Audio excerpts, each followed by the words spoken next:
The event that shook the critical heart of Washington, D.C. this Wednesday afternoon, is a brutal and unsettling reminder of the fragility of security within the very sanctuary of American power. Not far from the White House, a symbol of democracy and global authority, a shooting erupted, directly targeting members of the National Guard. The information, confirmed by various police sources and emergency services, immediately triggered a maximum alert in the northwest of the capital, freezing urban life and air communications. 3 people were injured in this act of violence. But the most striking and serious fact remains the condition of 2 of the victims, National Guard soldiers, who are in a critical state, hospitalized in 2 separate facilities, which underscores the severity of the injuries inflicted and the rapidity of the medical response. The Metropolitan Police were the first to publicly confirm the occurrence of the shots, locating the epicenter of the incident at the intersection of 17th Street and I Street NW, in a densely populated sector, an extremely short distance from federal offices and the presidential residence. This area is known to be a hub of traffic and activity, and the choice of the location, or the execution of the act at this precise spot, resonates with an intent that transcends mere criminality. The immediate impact of this crisis on the Capitol was measured not only by the human toll, but also by the emergency measures taken by authorities to secure the area and facilitate the investigation. Several essential road axes were immediately closed to traffic, transforming usually bustling arteries into silent, tense investigation zones. These include the 800 block of Connecticut Avenue in W, a major commercial and governmental thoroughfare,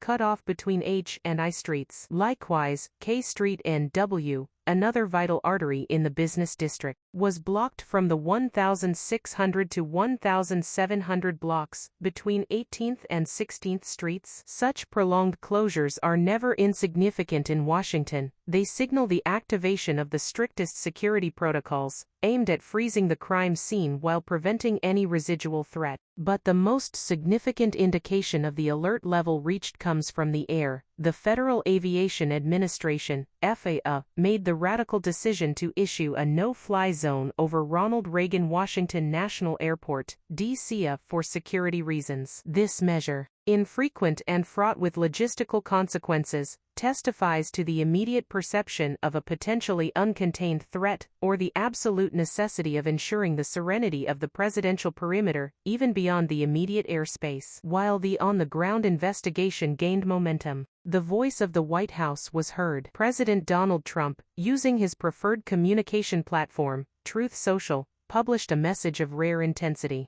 This presidential statement was not merely an expression of sympathy, it was a rhetorical declaration of war against the perpetrator of the attack and a fervent show of support for the wounded law enforcement and military personnel. The tone, typical of the president's direct style, referred to the shooter as the animal who shot the 2 National Guardsmen. This harsh terminology highlights the anger felt against the aggression toward the symbols of federal and military authority. The message also confirmed the severity of the injuries sustained by the 2 soldiers, both grievously wounded and hospitalized in 2 separate facilities. But the presidential commitment went beyond the simple tragic observation. He promised severe retribution for the suspect, indicating that he, too, is badly wounded, but he will pay a heavy price. This sentence is both information regarding the shooter's status, neutralized but alive, and a promise of unyielding justice emanating from the highest level of the state. The remainder of the presidential statement focused on expressing unwavering solidarity. May God bless our tremendous National Guard, as well as all of our military and law enforcement. These are truly exceptional people.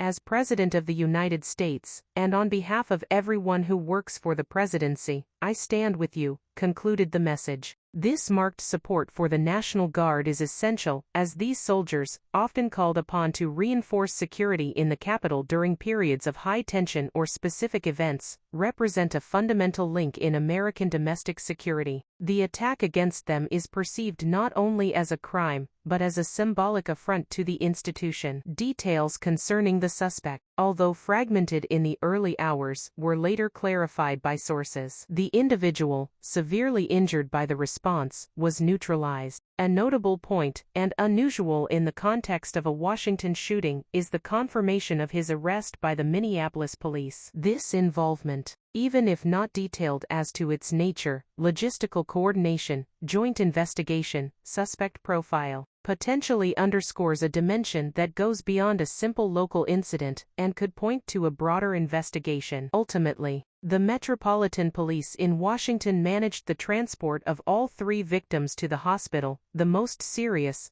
being one of the soldiers, whose condition remains critical. The incident, occurring steps away from the heart of American power, will be remembered as a moment when tension and violence crossed a symbolic threshold. The swift response of the security services, the severity of the measures taken, road closures, no-fly zone, and the firmness of the presidential reaction, paint the picture of a nation on high alert against an unprovoked aggression toward its guardians. As the streets gradually quieted down and investigation teams took over from the emergency services, the fundamental question of the aggressor's motivation, his background, and why he chose to attack National Guard soldiers near the White House remains at the center of concerns, promising a long and complex investigation to determine the full extent of that heavy price mentioned by the president.